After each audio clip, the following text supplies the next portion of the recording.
So welcome everybody. It's the first meeting of the month, and that means we have a speaker.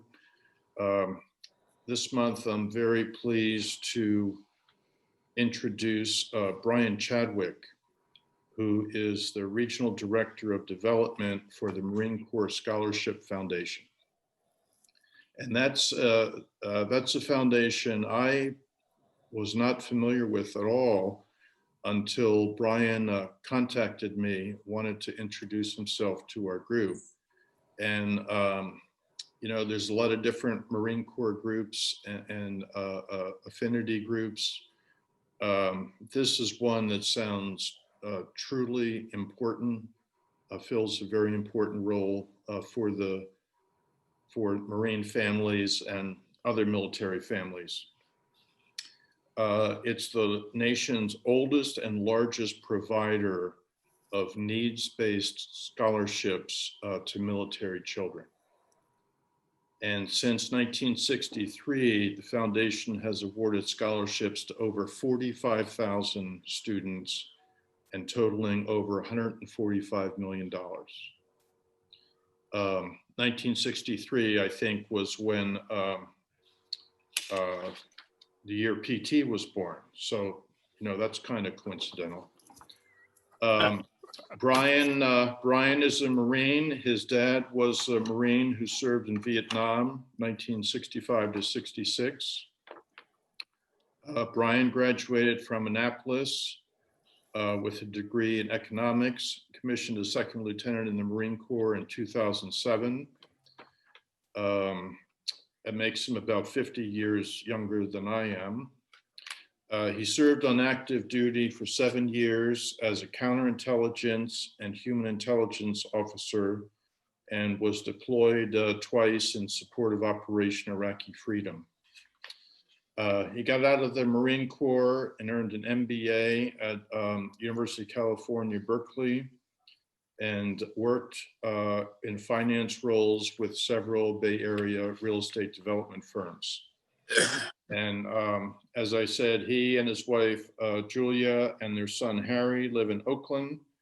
And he said they have another son on the way, which means he's suddenly going to be getting less sleep and be very busy. So I'm happy to welcome Brian. He's going to give us some information, and we'll have time at the end for questions and answers. So Brian, why don't you take over the meeting?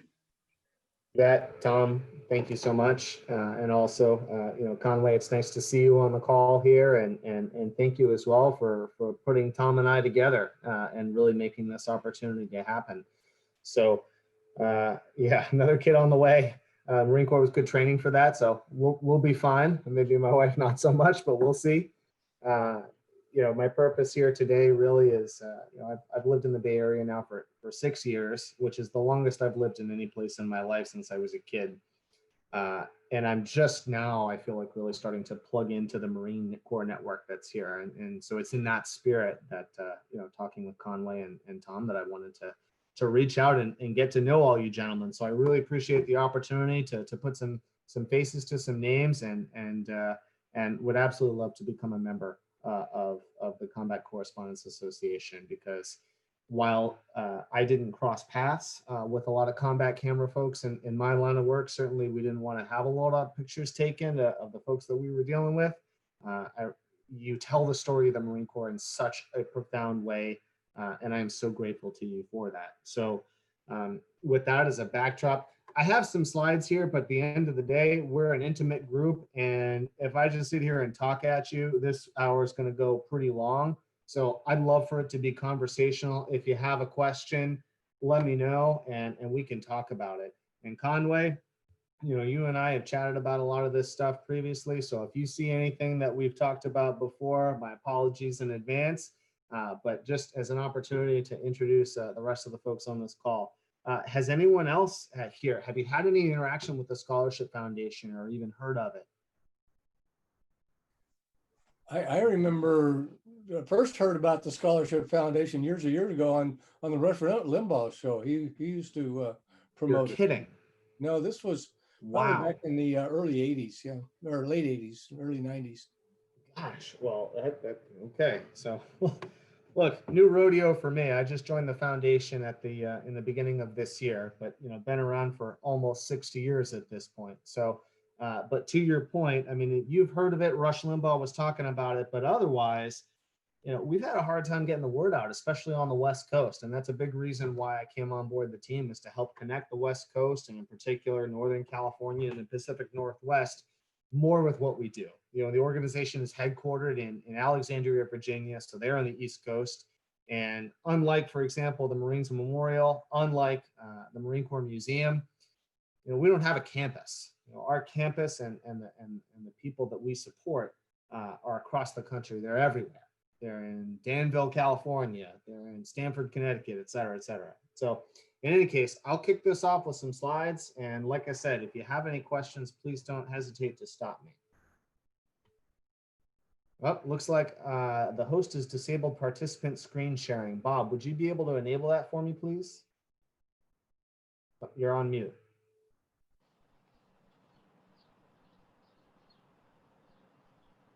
Got it. Okay.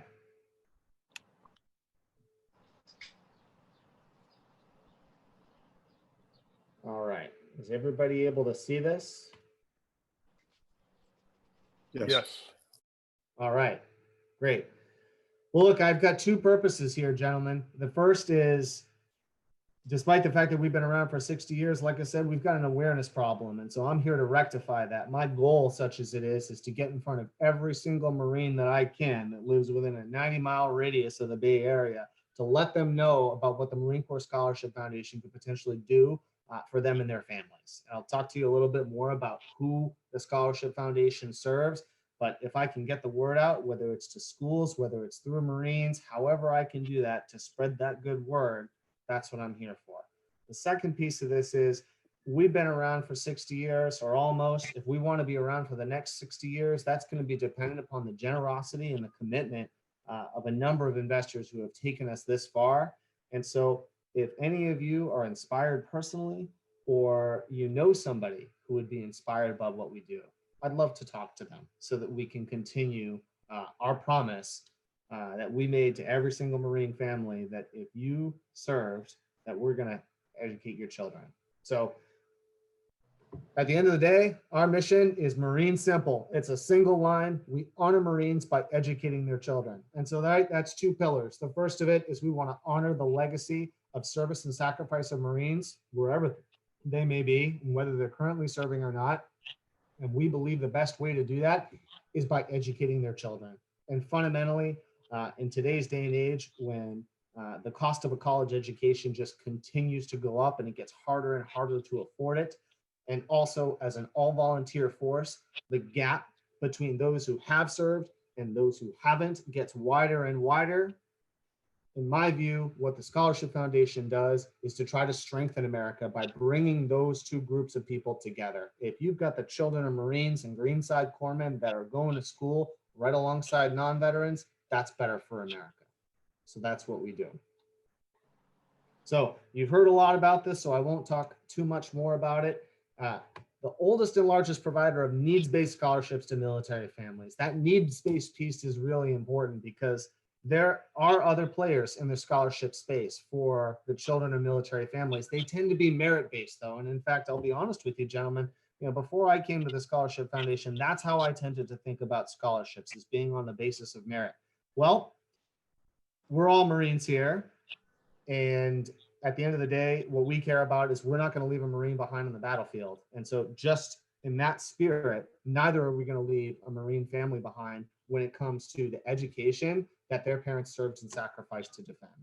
And so I'll tell you a little bit more about how that breaks down from an eligibility standpoint very briefly. But the population we serve is Marines and anyone who served with Marines. And right now, the way that we define that technically is Fleet Marine Force Navy Corpsmen and the chaplains and RPs that served with them. So there's essentially two steps to the scholarship matching and award process. And the first is the eligibility piece. It's very simple. We want to make sure that we're serving the right population in Marines. And for the most part, we want to make sure that that's enlisted Marines. And so one way that we do that is we cap the annual family income for our applicants. And we tie it to the annual pay of the Sergeant Major of the Marine Corps, which, in case you all didn't know, this year is about $103,000. And so we say, look, if you make more than the Sergeant Major of the Marine Corps, you're probably going to be okay, or we're going to ask you to find another source of funding for college. We want to make sure that we're serving the families with the greatest need.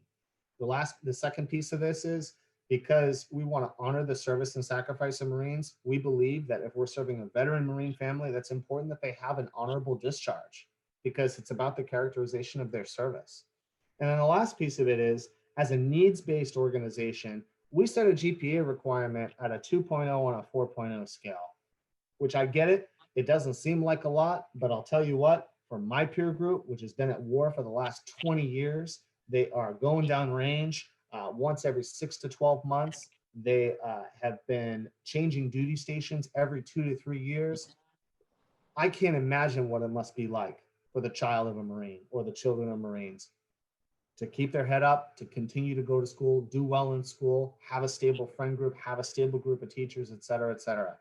On the other hand, we want to make sure that we're doing right by the group of people that want to support the Scholarship Foundation. And so we set a floor and say, look, we want these kids to graduate and we want them to go on to change their lives. And we believe that setting that number at a 2.0 GPA is the right way to do it.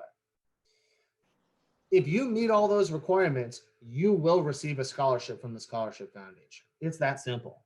The second piece of this, though, is to determine what the dollar amount of that award is. And so very briefly, the first component and the most important is financial need. And that's just very much a sliding scale based upon the annual household income of the applicant and their family. The second piece is pretty interesting and it's unique to the Scholarship Foundation. And it's the degree to which the child's life has overlapped with their parents' military service. The more overlap there is, the more of an impact that we believe that it's had on that child or those children. And so that increases the amount of award.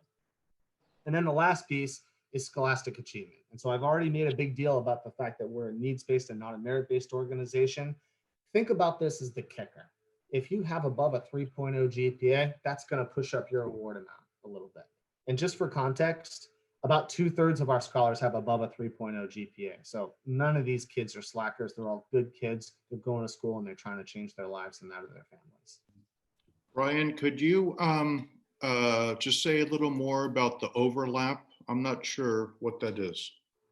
So I'll actually explain it to you in terms of what our population looks like today. So about half of the scholars that we support have a parent who served in the Marine Corps or in the Navy but attached to Marines before they were born. And about half have had some degree of overlap between their life and that of their parents' military service. And right now, it's about a quarter actually have had more than 10 years of their life overlap with that of their parents' military service. And we think that number is going to go up just because of where we are, where we have been over the last 20 years in the war on terror. It was, frankly, I mean, you know, Marines could complete a single term of enlistment and then they could move on with their lives, and that was that. But the way things have been since 2001, people have stayed in, they've stayed in the fight because they've wanted to answer the call. And so we see that number going up, if that makes sense. Did that answer your question, Tom? Yes, 100%. Thank you. You bet. All right. So a couple of things here just to share with you. These are details that, you know, honestly, normally I wouldn't share with people, but because I want to get the word out and I want you to have an understanding about how the Scholarship Foundation does business so that you can pass this on to the Marines you know and the families that you know that could benefit from the Scholarship Foundation. Our cycle is this. We open on the beginning of January. We have a 2-month window during which we accept applications. And then our 3-person scholarship team, because we are lean and mean, just like the Marines we support, turns around award announcements around Memorial Day every single year. And so a couple of things to keep in mind about what we do is we want to support Marine families wherever they are. You know what that means is a lot of Marine families and their kids don't necessarily want to go to a 4-year liberal arts degree. They want to go get a job right after school. They want to do a 2-year associate's degree. They want to go to a software coding boot camp. They want to go to culinary school. So we try to meet those students where they are, wherever they are. And the only bar that we really put on that is to say, look, if your institution is accredited, then we will support you. And so separately, one of the ways that we like to talk about this is we support Marines however they served, but we try to pay special consideration to children of the fallen and children of the wounded. And where that comes into play is with our Heroes Tribute program. And so that is a special program that guarantees a higher scholarship award amount to children of the fallen, and it waives the income requirement. Still have to meet the and obviously the honorable discharge piece is not applicable, but you still have to meet the GPA requirement. So something else to keep in mind about these scholarships is that it's not just a one and done. The way that we approach things is we ask all of our scholars to apply every single year, but the award that you receive is renewable for up to 4 years. So while our average check that we might write to a scholar is $3,000, if they keep their eligibility for all 4 years, that's really $12,000. We keep that relationship for as long as we can. And I'll tell you, I'll put that $12,000 figure in context for you on a subsequent slide, because one of the first things that I said to myself coming into the foundation was, how much is that really going to move the needle? College is so flippin' expensive. Well, let's look at that. This data, the information on this slide comes from the National Scholarship Providers Association. So we try to stay pretty plugged in with what's happening in the industry. And from what we can tell, the cost of the least expensive 4-year program on an in-state basis and a public basis, the cost of attendance is about $22,000 a year. And when you stack that up against the annual household income of our families, $62,000 a year, I mean, I think y'all can tell it's a non-starter. Where are you going to find the money to pay for that? If we fail, if we didn't exist, if we didn't do what we do, then what you see on the right-hand side of the slide is what ends up happening. Is kids today graduate with an average essentially tuition debt of about $30,000. That's attached to every job application they fill out. That's attached to every mortgage application they fill out. And it's in the back of their minds when they think about forming a household, getting married, and having kids.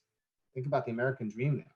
And then the second piece of it is if you don't have a professional degree, by our best estimates, you're missing out on almost $1.5 million in income over your earnings lifetime, your working lifetime. So to be able to do what we do, even at $3,000 a year for an average award amount, up to $10,000 a year, is absolutely categorically moving the needle for our families.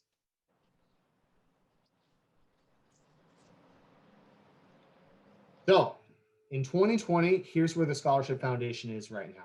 We awarded almost 3,000 scholarships, and that was at a total of about $8.5 million in scholarship aid. Every state in the union, 34 overseas territories. California has the second highest number of scholars of any of the states, second to North Carolina for obvious reasons. Those are where our current Marine Corps installations are located. But I think the things that we're really proud of is the stuff that you see on the right, is that about half of our graduates are going to graduate with little to no debt. And we define little as less than $10,000 in debt. And so you're taking that $30,000 debt load and then cutting it down to almost nothing. And that's going to really change people's lives. The second piece of it is we're dealing with families who their kids are the first in their family to go to college, 1 and 2 of them at least. And that's a really, really powerful metric. And then the last piece, the reason why we know we're investing in the right kids is, and this is actually kind of incredible to me, that there's about a little bit less than 1 in 2 kids across the country that will graduate from college once they start their educational journey. For us, almost over 9 in 10 will do that.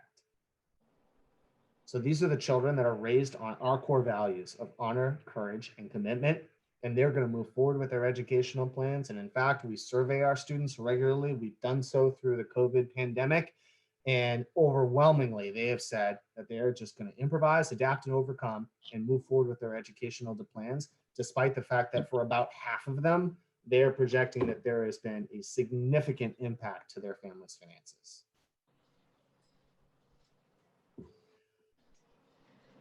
We've been around for almost 60 years. What does the next decade look like? Well, as I've talked about, a lot of my peers who have served during our wars on terror in Iraq and Afghanistan and elsewhere, they've all had kids, a lot of them, and they're going to be coming of college age over the next decade to the tune of about 100,000. When you match that up against what we believe to be based on historical growth rates and the cost of education, it's going to go up by a third if we just hold constant to what it's been, which frankly to me is a conservative estimate. And of course, we're sitting here in the middle of a pandemic and the recession that it's caused. And so what we know about pandemic, or not pandemics rather, but what we know about recessions is that when job prospects look dimmer, people tend to look to go into college. They want to get advanced education so that they can be positioned to do better when the economy rebounds. All of those things tell us that the demand for our scholarships is only going to go up in the next 10 years. It's going to cost us more to keep pace with that cost of education. And the other piece that, while I can tell you, and I believe it's true, and I'm really proud about what the Scholarship Foundation does and continues to do, being the long pole in the tent, supporting 3,000 Marines a year and their families. By our best estimates, we only touch 1 in 10 of the families that are in need. 1 in 10 eligible Marine families have we been able to reach. And so we have a long way to go. And so as we think about the next decade, our focus is on keeping our promise that any Marine family who comes our way, any Marine child who wants to go to college, who wants to change their life, we can keep our promise to them.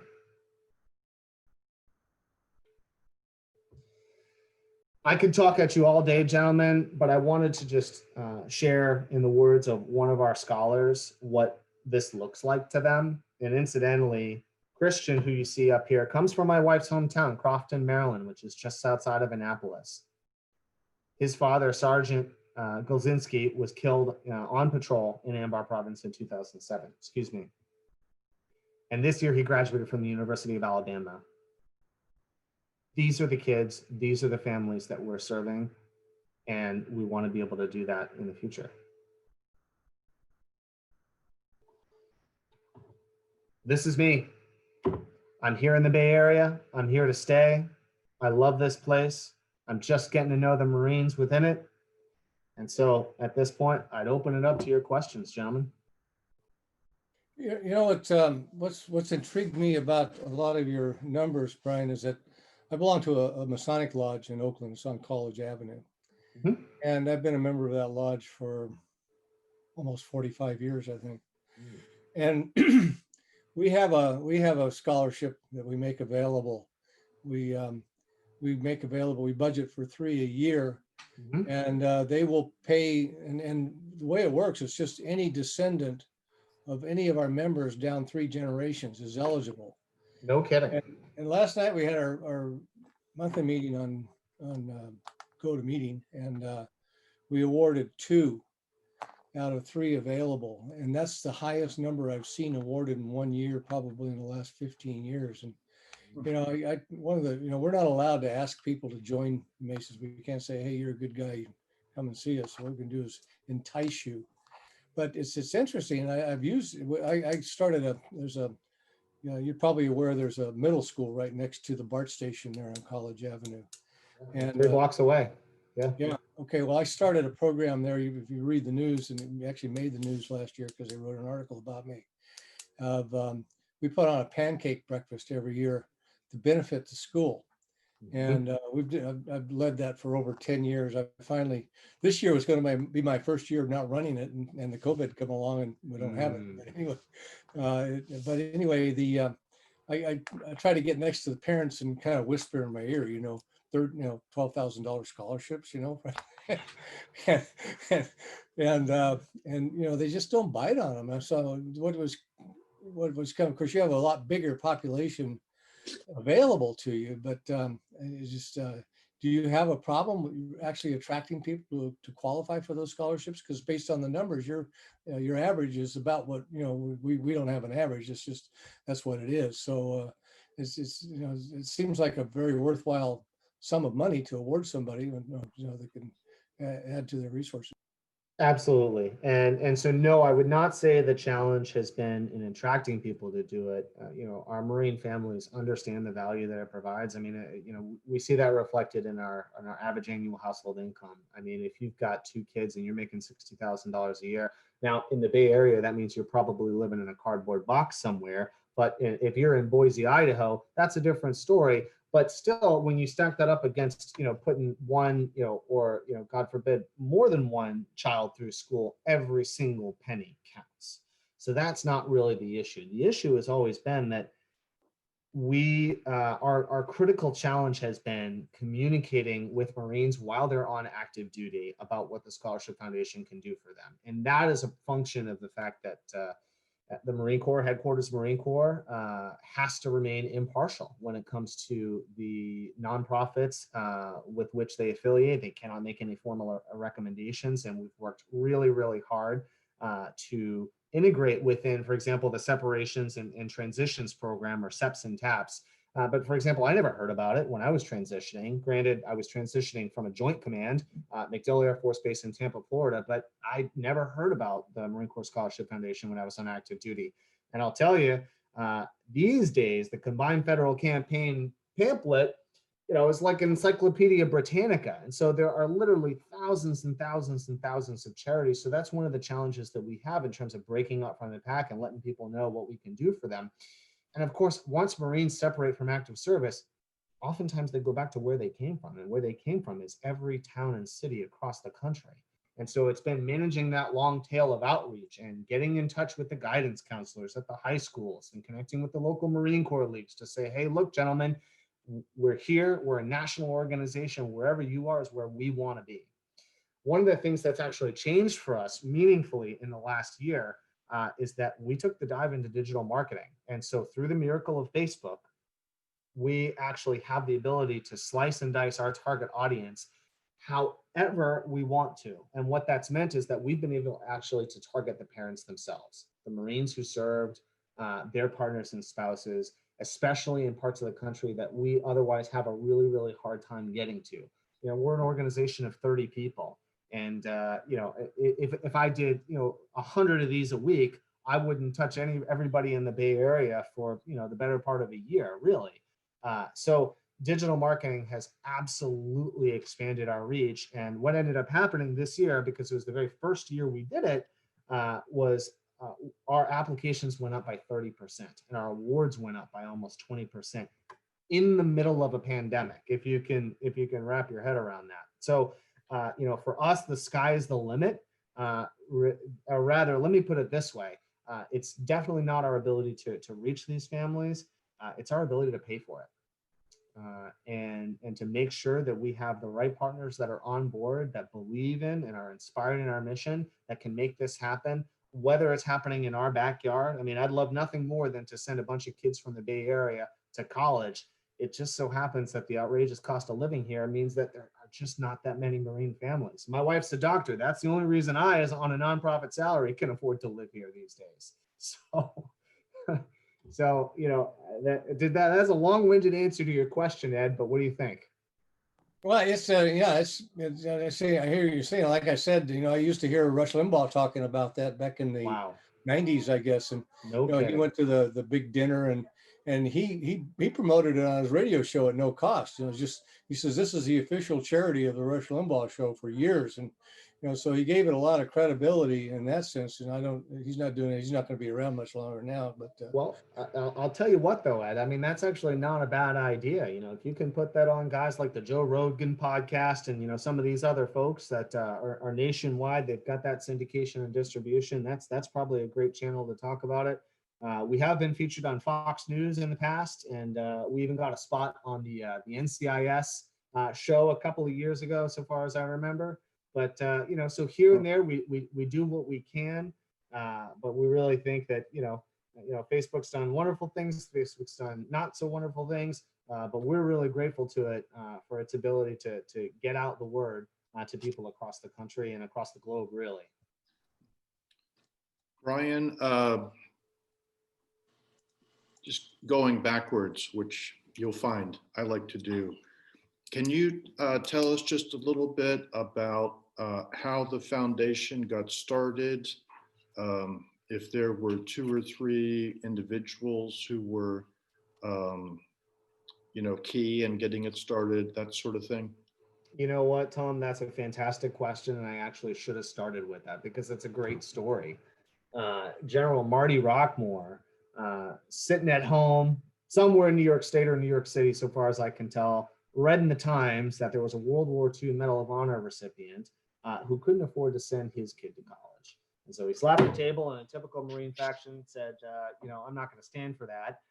Got together with a bunch of his retired general officer buddies and threw what is now today the Leatherneck Ball. So for 58 years, this ball has been running in New York City. And that first year, organized just enough to send this Medal of Honor recipient's child to college. And now it's attended by folks like Ken Langone and Stan Druckenmiller, these titans of finance every single year.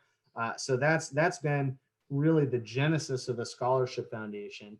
And it now at this point, I tell you, so what I do on behalf of the Scholarship Foundation as a permanent staff member and a regional director of development is to expand what we do in the Pacific Northwest and Northern California. But where we've been really strong for years, for decades at this point, is in places like Southern California, Philadelphia, New York, Chicago, Texas, and parts of the Southeast, so Tampa, Florida, et cetera. And so, we're a nationwide organization and looking to continue to expand our reach when and where we can. Great, thank you. PT, Brian? you've got something. Yeah, Brian, can you hear me? Yes, sir. I've been involved with Devil Pups since Christ was a corporal, and we did a couple of joint. I'm familiar with your organization. We did a couple of joint operations of golf tournaments with you folks down in the Los Angeles, San Diego area. Okay. Did you say Devil Paws? Devil Pups. Devil Pups. Got it. Okay. Yeah. Very cool. I was in World War I when I was a Devil Dog, but the Devil Pups was started by Disney and other guys later on. The also your outfit's sometimes confused with the Marine Corps Law Enforcement It is. Scholarship Fund. It is. So people get them a little bit mixed up, but we've been doing something annually. You want to check that out? Maybe we'll have to get you down to a Devil Pup meeting sometime. That'd be fantastic. We have a regional officer in, she's based out of Palm Desert actually. And so she covers down a lot of Southern California and Arizona, parts of the Southwest. But, what we're finding is just a really, really warm reception in the community. So I'm excited to spend a little bit more time down there. I, worked for the Irvine Company based out of Orange County before coming over to the Scholarship Foundation. So I'm familiar with the geography down there. And I'd love to. That sounds great, PT. I think and what we of did, course, what's that? In the case of the golf things, we actually split the money or something like that. But you have to have yourself or somebody down there get back in touch with Rich Lindsay, the Devil Pup CEO. You know what? I will ask Steph about that, my colleague. You get a hold of me later on. We don't want to tie up. I don't want to tie up everybody's time because I have to take off anyway. But you got a great organization. It's well documented, and let's see if we can do something for it. PT, it's lovely to meet you. My brother-in-law has been stationed in Hawaii for a very long time. Plans to go back, and so I hope you and I might actually be able to shake hands from out there. He's a Marine, of course, right? No, actually, he's a Navy P3 NFL, but just managed to get stuck on Kaneohe Bay for 9 years. So he's a P3 pilot. P3 NFL. He's a backseater. Or that's switching to 737s. I think they're switching that aircraft. Yep, that's right. Yep, they're a jet propulsion now instead of prop. So, but it's always been nice to be out there in Kailua and Kaneohe. So I don't know where you are on the islands, but Brian, I'm in the absolute best spot. Right across the street from a big. Look at the scenery behind him. With scantily clad women running around all the time. Fantastic. Okay, I gotta let you guys go, but nice to meet you, PT. Good chat. Okay, see you, PT. Have a good one. Ed, I understand that Rush Limbaugh was a tunnel rat in Vietnam. Do you know anything about that? Was what kind of a rep? Tunnel rat. I don't know what that is. He's one of those skinny guys they would send into the tunnels to investigate the tunnels, looking for arms caches or that sort of thing. Well, I'd have no knowledge of him ever serving in the military at all. Yeah, he was about 120 pounds or so. Yeah, he's a small guy. I mean, other than, having middle-age weight like, a lot of us do, almost all of us actually. Okay, I'm kidding on that point, but I do have another question for Brian. I and my wife are involved in a couple different nonprofits, and even before COVID, people were looking for money. I mean, they're always looking for money, but they really started looking for money. And what my wife's interest is in an arts field, I guess a subfield. And all the arts organizations have all the same members, the same mailing lists, the same publications. Everybody is chasing the same dollars. Is that one of your challenges, or is it, as you said early in your presentation, the awareness problem? Well, so what I would say is having embraced technology solutions for awareness, that's become less of the limiting factor for us, and it's more been our ability to budget for it every single year. And so, incidentally, what happened this year is through Facebook, we have a 10-year strategic plan.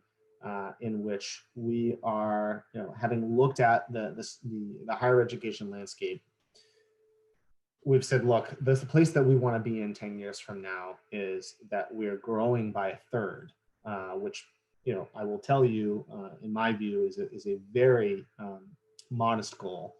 We want to grow by a third the number of scholarships, the number of students we support every single year. Well.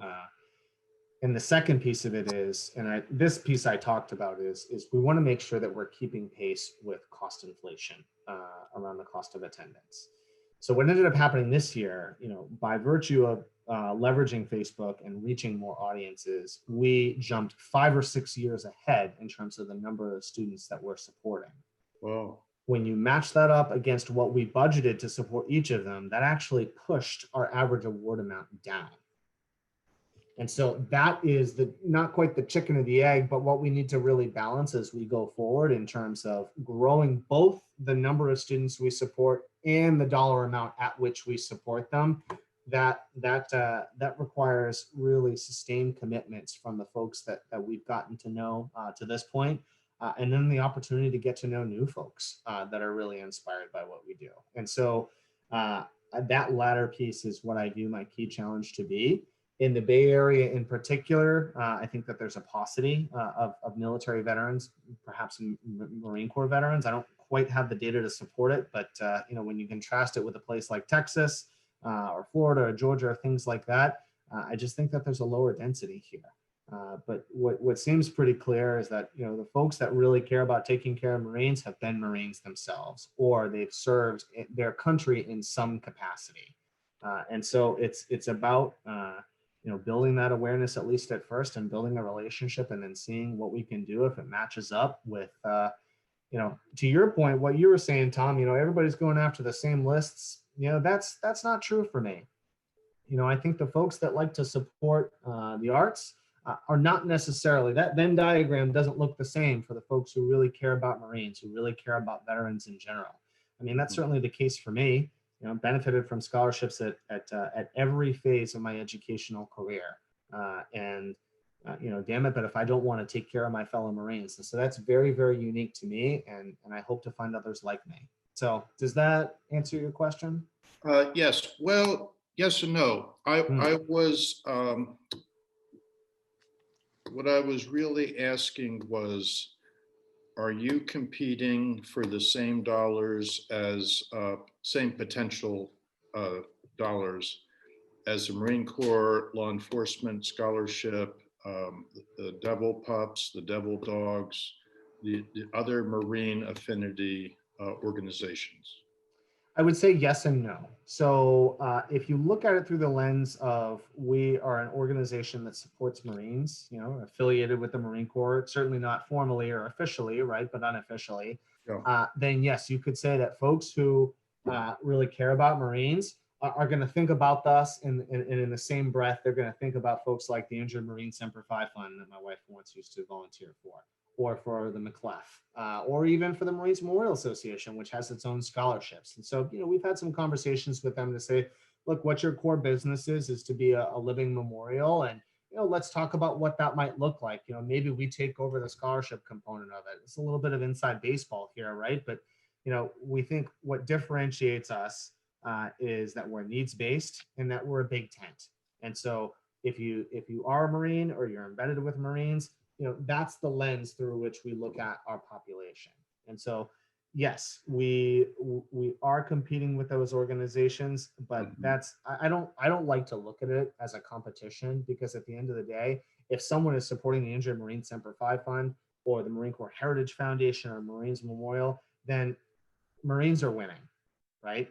And one of the things that I would also say is that despite the fact that we're in a recession, you know, our foundation, one of the reasons we've been around as long as we have, whereas our best data shows that about a third of nonprofits nationwide actually are on less than 6 months of operating reserve, we have been conservatively and prudently managed from a financial standpoint, which means that not that we're out of the woods, but you know what, we're going to make it through this, right?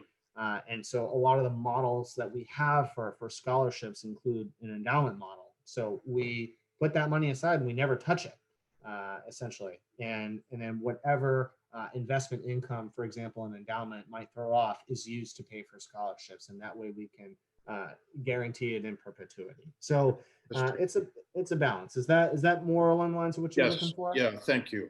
And I personally think that's a good way to look at it. I don't know that, you know, that in other fields people look at it quite the same way, but I think that's a healthy way to look at it. Try to. What sort of medicine does your wife practice? So she's a doctor of physical therapy, and she focuses on pelvic floor and women's health. So she works a lot with postpartum women, menopausal women, and you know, it's you know, across the world, it's certainly a lot more prevalent than it is here in the United States. But it's something that she really feels passionate about, is helping women. Well, that's terrific. That's terrific. Bob, do we have any members who might benefit? Oh, Mike, you would benefit from that? This is somewhat of a parallel question you really addressed a bit before. We have a somewhat similar problem. The Bay Area is very expensive to live in. It's hard to dig Marines out of the woodwork. What sort of approach have you used to try to simply identify Marines per se, either as potential donors or as recipients?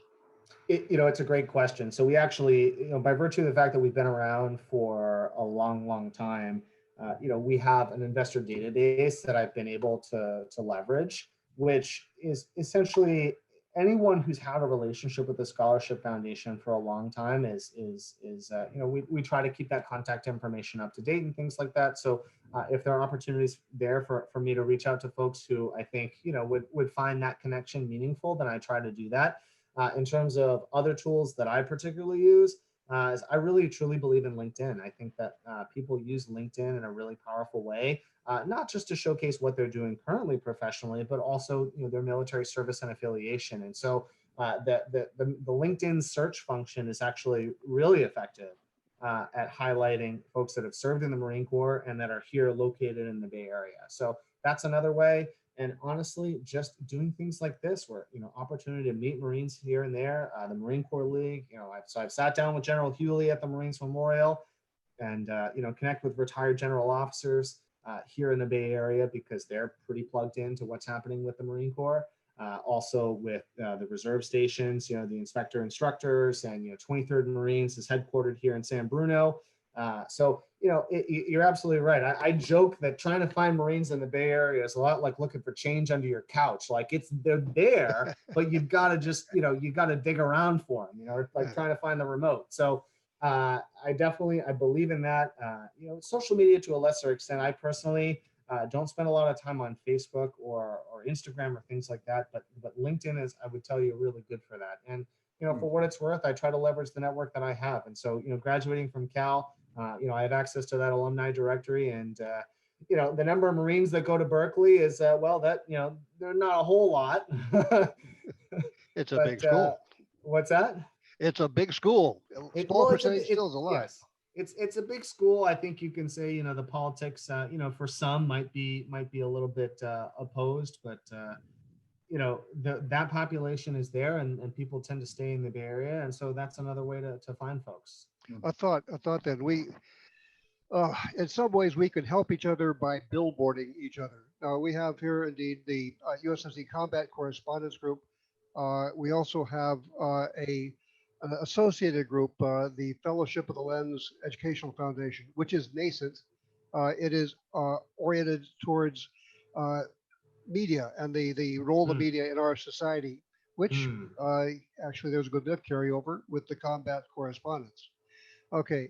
I've been remiss in really setting up our website, but I can see that when that time comes, which should be soon, that we could at least make reference to your group on there.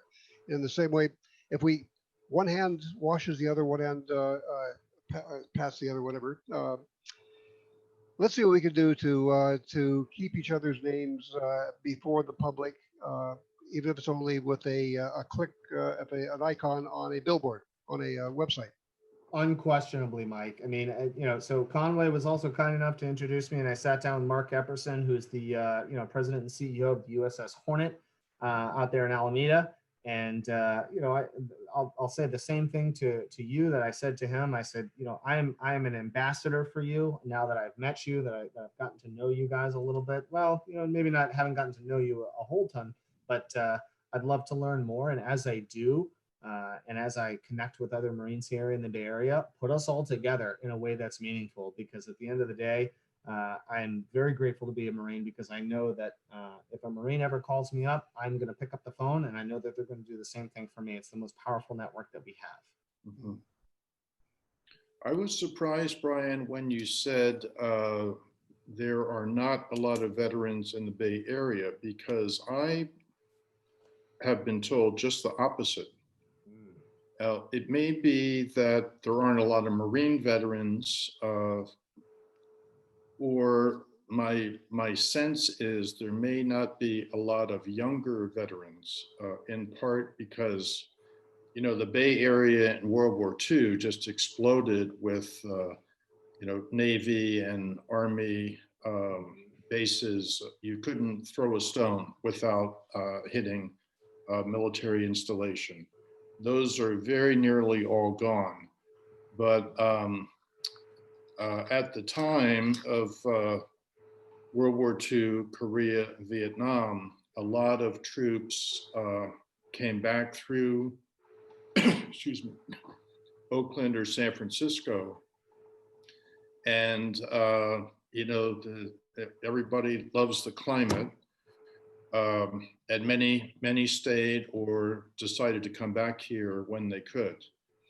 I think young people less so these days, just because of the extraordinary cost of housing in particular. I think everything else is pretty much like everywhere else, but the cost of housing is just extraordinary.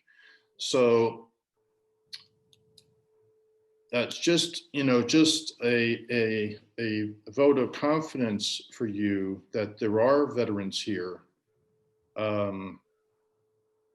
Maybe, for your work, you need to look for them differently than people in other parts of the country. I can't give you any tips beyond that, but they are here. maybe they're aging out. Maybe the World War II guys who are almost all gone tended not to get involved so much, even though there were a lot of them. They tended not to join American Legion, VFW, different veterans groups.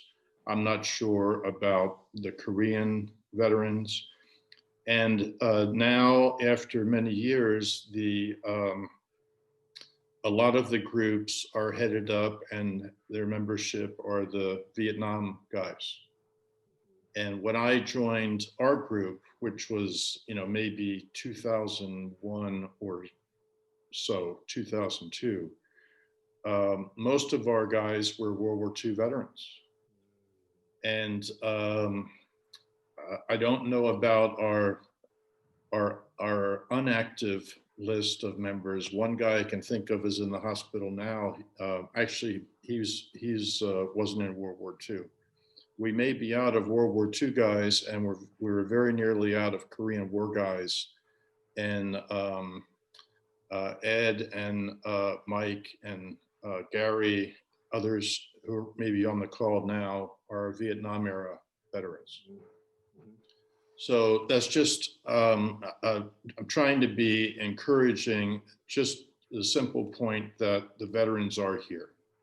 I don't know what, Tom? Yeah. Well, that's a great point, and I'm certainly not discouraged. It's maybe it's just that culturally it's a little bit less out of the mainstream than it might be in other parts of the country, and so you gotta look, to your point, look a little bit differently about it. But connecting with all you gentlemen, connecting with Conway, connecting with the Marine Corps leagues, and like that presence is absolutely here, and I'm just uncovering it right now. So Wonderful. I really appreciate it, Tom. Well, I, and speaking for the group, which is not always the right thing to do, I really appreciate you being here. I really appreciate learning about the foundation. I hope that Becky and I can help you out a little bit financially. And like Mike said, we certainly are happy to have you as a group we'd like to share with others. So we'll give you a pitch on our website and do what we can. Perhaps we welcome your membership, and before March, we had a very nice monthly meeting with some great chow and a bigger crowd than we have today. So we're all looking forward to getting back to that. Of course, no one knows when that'll happen. But thank you very much for being here. And any more questions before we close the meeting? Well, yes, one, if you'd care to enroll in our group, you get our actual token, a challenge coin. Got it. Wow. All right, tell me where to send it. I will look forward to doing that this afternoon. So thanks, Mike. Yeah. Okay, you're welcome. Mike, I gave Brian a challenge coin when we first met over in Aja. Tom, I want to thank you for inviting Brian to address our organization. And Brian, thank you. Your presentation was very informative. I agree with you. All of us are always looking for money, but I think in this case, our shared values are of great importance. I think the challenge we face in 2020 is no different than the challenge that America and the Marine Corps faced in World War II. And when I've been to Iwo Jima and up on Mount Suribachi, and it was no doubt a daunting task. And I think that we have that same challenge before us now in the area of education. We have a situation where our students have been out of school for almost a year now. So that means that there's a lot of catching up to do. And certainly the challenge that the Marine Corps Scholarship Foundation addresses and has addressed over the years is very significant. I think there's a synergy between our two organizations. And I think that we can lead the way in this marriage of the two organizations. What I'd like to see come out of this is a discussion among our group that we would end up endorsing the Scholarship Foundation. I think that's a thing that we could do, go on record saying we support their tenants and we'll back them in every way that we can. And in a long range view, not disregarding or misunderstanding the fact that we're all looking for money, I'd like to have us look forward to the view of perhaps endowing a Joe Rosenthal named scholarship at the Marine Corps Scholarship Foundation. Well, thank you, Colonel. Thank you for inviting. I agree with you 100%. Thank you for inviting Brian to talk with us and introducing him to our group. And I certainly hope we see more of him. And as you said, can help the foundation any way we can. So I'll say goodbye. Thank you again, Brian. We learned, I believe, a great deal and appreciate your great and professional and informal presentation.